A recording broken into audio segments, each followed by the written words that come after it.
Hey guys, it's Tim coming at you with a new topic video for this week.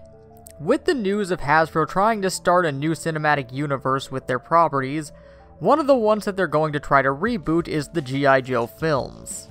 Now, while the original films did alright financially, they didn't exactly thrill audiences.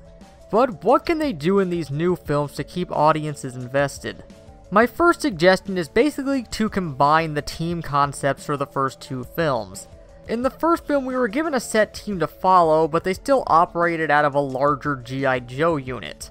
In the second film, circumstances led to only a small group of Joes remaining. In the first case, it leads to the question of, if we have all these different specialists in one place, why are we sending 5 of them with a grab bag of abilities to handle a world-ending threat? And the second removed the possibility of seeing certain fan-favorite characters return for a sequel.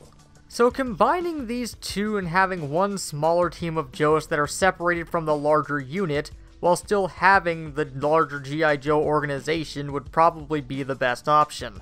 This is something the show G.I. Joe Renegades did very well. We have a main cast of 5 characters who are on the run for a crime they were framed for, a la A-Team, but the rest of the Joe characters were either people they ran into trying to stop Cobra and clear their names, or agents sent after them. It helped gives a central cast to focus on within a huge group without having to completely get rid of the group itself. Next off, we have the villains, who were not handled well in either film. The best villain was probably Zartan, but that's really only because he had an interesting gimmick and a more devil-may-care attitude. The rest were either stock or downplayed, outside of Storm Shadow, who got to shine in the second movie, especially the Baroness and Cobra Commander. They were both tied into Duke's story and each other, which hurt both of them. Baroness not only acted with no agency of her own throughout the film, but also didn't have her iconic Madame Hydra-like personality, was made Duke's love interest, and joined the heroes by the end. Cobra Commander became incredibly uninteresting, with little to no personality, as well as a creepy incestuous undertone where he mind-controlled his sister and put her in a skin-tight catsuit. Destro had his backstory in place, but barely did anything and only got his mask near the end of the first film. Kind of. Now, looking back on these villains, they had a dynamic that made them interesting, even in their most iconic incarnation where Cobra Commander is a buffoon. You can keep most of this intact, with Baroness and Destro as a power couple trying to undermine the Commander, who can have aspects of his more interesting comedic personality, but still serious and threatening when he needs to be so you understand why he's in charge.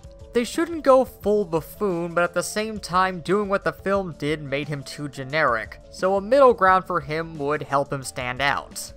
Finally, one thing worth keeping that both films actually handled fairly well is the relationship between the ninjas Snake Eyes and Storm Shadow. There is a reason why they're pretty much the two most popular characters in the franchise. They have a great relationship as rivals. One thing to change for a new film compared to the original films was the start of their relationship. In the film, they start off on bad terms, so the eventual reveal that Storm Shadow isn't evil, as well as his initial betrayal, lose some impact compared to the original, where they start off as friends, but Snake Eyes' rapid growth, favor with their master, and the false assumption by Snake Eyes that Storm Shadow killed him because of this, led to them being driven apart. Trying to make Storm Shadow the bad ninja tends to hurt their dynamic, which was an issue that G.I. Joe Retaliation had. You could probably make an entire spin-off franchise just around the two of them, so you would definitely want to include them prominently in a Hasbro cinematic universe. And those are just a few ideas of what to do with the G.I. Joe reboot, but what do you guys think? What would you like to see in a G.I. Joe reboot? Well, as always, let us know down in the comments, but until next time, this has been Tim from the Hybrid Network, signing out. Hey guys, thanks for watching, but if you want to take your support to the next level, consider subscribing to us and clicking the bell next to it so you can be immediately informed whenever a new video goes up. Also, check out our website for the latest news and editorials, and if you want to take your support even further, you can always consider donating to us on Patreon to help our videos get better.